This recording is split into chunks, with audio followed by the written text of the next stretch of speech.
Let's talk about geofencing. This is the type of technology that quite literally can make or break your case. My name is Carl Birkhead. I'm an attorney with Wirth Law Office, and I've been doing criminal law for almost 9 years now. I want to help you make law easy by telling you a little bit about what geofencing means and how it can affect your case. This is what happens when you're looking at cell towers and trying to determine where your cell phone was pinging off of at any given point while a crime was being committed. This can be a very, very, very sharp double-edged sword. I've seen cases, and I've actually seen documentaries of cases, where people are committing crimes with their phone on them, even on their own property. Let's say you own some land out in the middle of nowhere. The geofencing technology is used, and it's used with such accuracy that it can literally tell you not just where you are at home, but where in your home. So if you're out on your lands, you own 5-10 acres out in the middle of nowhere, and you decide you want to kill someone out there, they'll be able to figure out if you were near where the body was found, or way over by the pond, or the woods, or somewhere else. It can be very, very, very scary and very tricky. Even though law enforcement isn't right there, they can still figure out where you've been and what you've been doing just from the technology that's sitting in your pocket. I'm not trying to go all 1984 on you. There are positives to this too. I've actually used this in a different case to prove that my client was innocent. A few years back, I had a case out in a rural county.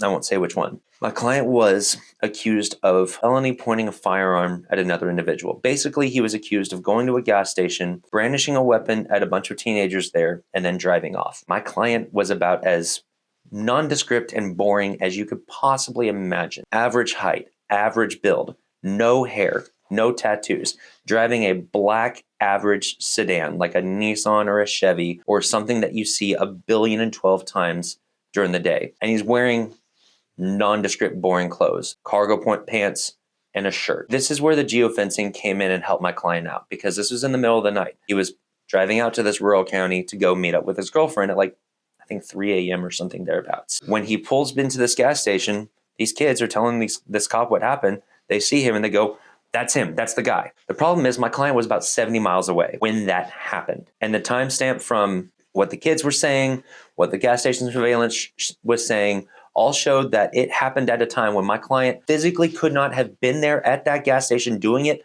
unless he was the Flash, because his cell phone was pinging off a different tower 70 miles away when the crime occurred.